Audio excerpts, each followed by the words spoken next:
Dear students, welcome to our channel. Today we will study worksheet number 64, Science Class 9. Topic की है बच्चों द्रव्यमान और भार। तो द्रव्यमान और भार के बारे में स्टडी करेंगे। जिज्ञासा दीदी, किसी वस्तु के द्रव्यमान और भार में क्या अंतर होता है? ज्ञान हम जानते हैं कि किसी वस्तु का द्रव्यमान उसके जड़त्व की माप होता है। वस्तु का द्रव्यमान जितना अधिक होगा उसका जड़त्व भी उतना ही अधिक होगा। किसी भी वस्तु का द्रव्यमान उसमें मौजूद कुल पदार्थ की मात्रा होता है। किसी भी वस्तु का द्रव्यमान उसमें मौजूद कुल पदार्थ की मात्रा होता है। यानी हम ये परिभाषा दे सकते हैं द्रव्यमान की। जबकि वस्तु का भार एक बल है। वस्तु का भार जो होता है वो एक तरह का फोर्स अथवा बल होता है, जिससे यह पृथ्वी की ओर आकर्षित होती है। जिससे कोई भी वस्तु पृथ्वी की ओर आकर्षित होती है, ये उस तरह का एक बल होता है अथवा फोर्स होता है, आकर्षण बल होता है। ये वस्तु का द्रव्यमान स्थान में परिवर्तन से नहीं बदलता। वस्तु का द्रव्यमान स्थान में यदि परिवर्तन करें तो ये बदलेगा नहीं। मान लीजिए पृथ्वी पर किसी का द्रव्यमान 50 kg है, तो अन्य स्थान पर भी जैसे चंद्रमा है या अन्य ग्रह है, वहाँ जाने पर भी ये 50 किलोग्राम ही रहेगा। वस्तु का चंद्रमा पर भार। माना एक वस्तु का द्रव्यमान m है, उसका चंद्रमा पर भार Wm है। और मान लीजिए चंद्रमा का द्रव्यमान mm है और उसकी त्रिज्या rm है। गुरुत्वाकर्षण के सार्वत्रिक नियम के अनुसार वस्तु का चंद्रमा पर भार इस प्रकार होगा: Wm बराबर G mm गुणा स्मॉल m और नीचे आएगा Rm का स्क्वायर। अब देखिए इन्होंने क्या किया।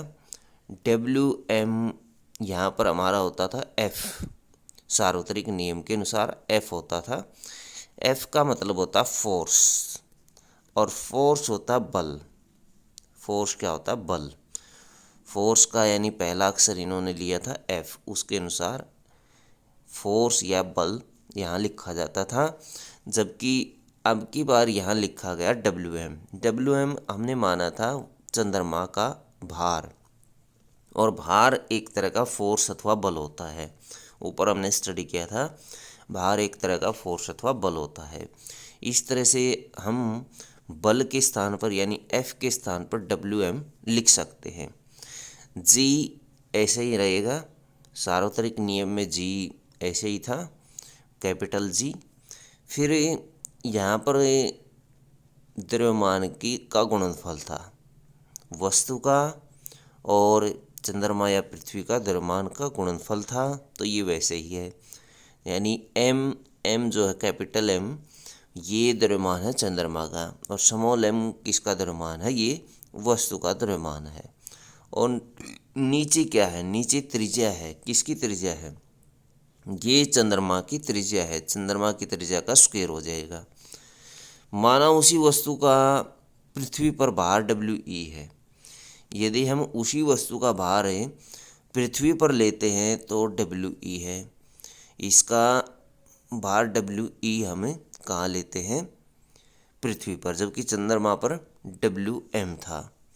पृथ्वी का द्रव्यमान मान लेते हैं Me है, जबकि इसकी त्रिज्या Re है। यदि पृथ्वी के अनुसार इस चलें तो We बराबर हो जाएगा Gme गुणा स्मॉल m और नीचे Re का स्क्वायर हो जाएगा। अब इसको समीकरण नंबर 2 ले लेते हैं। समीकरण नंबर 1 ऊपर थी।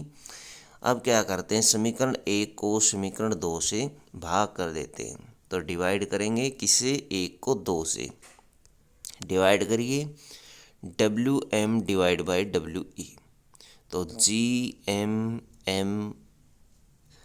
बाई Rm स्क्वायर, और डिवाइड किससे किया? Gme गुणा small m by Re square. अब देखिए कौन सी वैल्यू कटेगी। यहाँ पर m जो है, जो स्मॉल m है, ये कैंसिल हो जाएगा, और आर ई ऊपर चला जाएगा, एम एम के साथ गुणा हो जाएगा, और आर एम जो है वो नीचे आ जाएगा, एम ई के साथ गुणनफल इसका शो होगा, ये दिखाई देगा। देखिए क्या हुआ, हमें एक समीकरण प्राप्त हुआ, समीकरण नंबर 3। समीकरण नंबर 3 के अनुसार यदि हम सबकी वैल्यू रख दें, यानी एम एम ये चंद्रमा का द्रव्यमान हम रख दें 7.36 गुणा 10 की पावर 22 होता है, और इसकी त्रिज्या 6.37 गुणा 10 की पावर 6 इसकी त्रिज्या होती है, इसका स्क्वायर, और नीचे हम पृथ्वी का रख देते हैं तो 6 गुणा 10 की पावर 24 ये पृथ्वी का द्रव्यमान है, और त्रिज्या रख देते हैं 1.76 गुणा 10 की पावर 6 ये चंद्रमा की त्रिज्या है, ऊपर ये पृथ्वी की त्रिज्या थी। तो ये हल करने पर हमें प्राप्त होता है तो 0.165 प्राप्त होगा। इसको हम अप्रोक्सीमेटली लिख सकते हैं 1/6, ये अप्रोक्सीमेटली का चिन्ह है, तो अप्रोक्सीमेटली 1/6 इसको लिख सकते हैं। यदि 1 को 6 से डिवाइड करें तो हमें यही वैल्यू प्राप्त होगी। तो हम लिख सकते हैं चंद्रमा पर वस्तु का भार ऊपर है और पृथ्वी पर वस्तु का भार नीचे है। हम इस वैल्यू को यहीं रख लेते हैं, चंद्रमा पर वस्तु का भार, जबकि पृथ्वी पर वस्तु का भार दूसरी तरफ गुणा कर देते हैं 1/6 के साथ। यानी चंद्रमा पर वस्तु का भार यदि निकालना चाहें तो पृथ्वी पर जो वस्तु का भार है उसको 6 से डिवाइड कर दे, या 1/6 से उसको गुणा कर दे, तो हमें भार प्राप्त हो जाएगा। मान लीजिए यदि आपका पृथ्वी पर भार जो है वो 48 न्यूटन है, 48 न्यूटन है, तो चंद्रमा पर भार कितना होगा? चंद्रमा पर भार 1/6 से इसको गुणा करेंगे, 6×8 = 48 यानी 8 न्यूटन भार आ जाएगा। तो कितना होगा? 8 न्यूटन भार होगा। तो इस तरह से आप 1/6 के माध्यम से ये हल कर सकते हैं, भार निकाल सकते हैं। वस्तु पर पृथ्वी का आकर्षण बल पृथ्वी का भार कहलाता है। वस्तु पर पृथ्वी का आकर्षण बल वस्तु का भार कहलाता है, जिसको W = mg के द्वारा लिख सकते हैं। वस्तु का भार एक बल है। वस्तु का भार एक प्रकार का बल है जिसका परिमाण भी होता है और दिशा भी होती है, यानी दोनों होते हैं। किसी भी वस्तु का अन्य ग्रह या उपग्रह पर भार उस स्थान द्वारा वस्तु पर लगे गुरुत्वाकर्षण बल के कारण बदलता है। किसके कारण बदलता है? गुरुत्वाकर्षण बल के कारण बदलता है। गुरुत्वाकर्षण बल के कारण बदलता है, जबकि द्रव्यमान नहीं बदलता, द्रव्यमान में परिवर्तन नहीं आता। अतः एक वस्तु का चंद्रमा पर भार चंद्रमा द्वारा उस पर लगाए गए गुरुत्वाकर्षण बल के बराबर होता है। चंद्रमा का द्रव्यमान पृथ्वी के द्रव्यमान से कम होता है, यानी चंद्रमा का जो द्रव्यमान होता है वो पृथ्वी से कम है, इसलिए चंद्रमा वस्तु पर कम गुरुत्वाकर्षण बल लगाएगा और वस्तु का भार भी कम होगा। द्रव्यमान की इकाई किलोग्राम होती है, जबकि भार की इकाई न्यूटन होती है। 10 किलोग्राम द्रव्यमान वाली किसी वस्तु का पृथ्वी पर भार कितना होगा? इसको हम गुणा कर देंगे कितने से? 9.8 से गुणा कर देंगे। तो 10 किलोग्राम की कोई वस्तु है तो उसका जो भार है पृथ्वी पर वो 9.8 से गुणा करने पर 98 न्यूटन आ जाएगा, 98 न्यूटन आ जाएगा।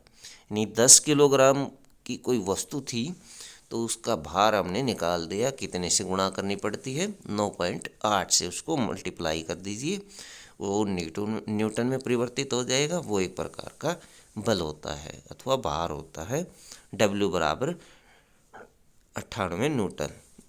स्वयं को जांचिए। कुछ क्वेश्चन है वर्कशीट से संबंधित। एक वस्तु का भार चंद्रमा और पृथ्वी में से किस पर कम होगा? कारण स्पष्ट कीजिए।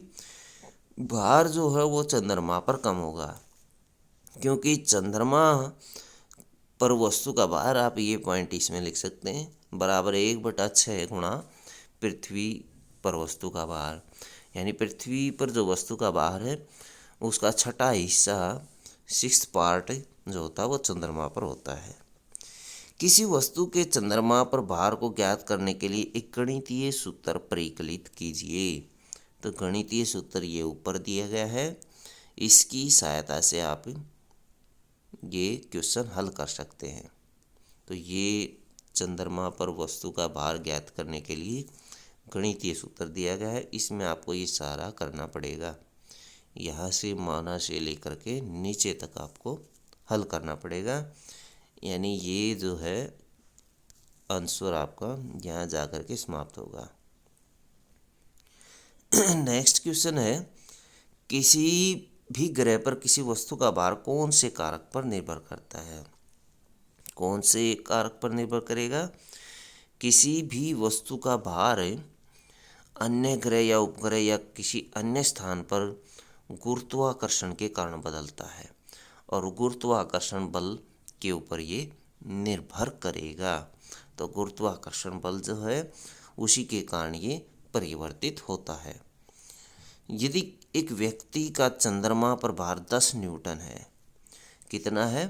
चंद्रमा पर भार कितना है? चंद्रमा पर भार बराबर 10 न्यूटन है, 10 n इसको लिखेंगे। उसका भार पृथ्वी पर कितना होगा? तो पृथ्वी पर भार हम निकालेंगे, तो पृथ्वी पर भार बराबर 10 गुणा 6, 6 से इसको गुणा कर देंगे, 60 न्यूटन आ जाएगा। तो इस तरह से आप इसको हल कर सकते हैं। तो बच्चों ये थी आपकी साइंस की वर्कशीट। वीडियो अच्छी लगे तो लाइक करें, हमारे चैनल को सब्सक्राइब करें।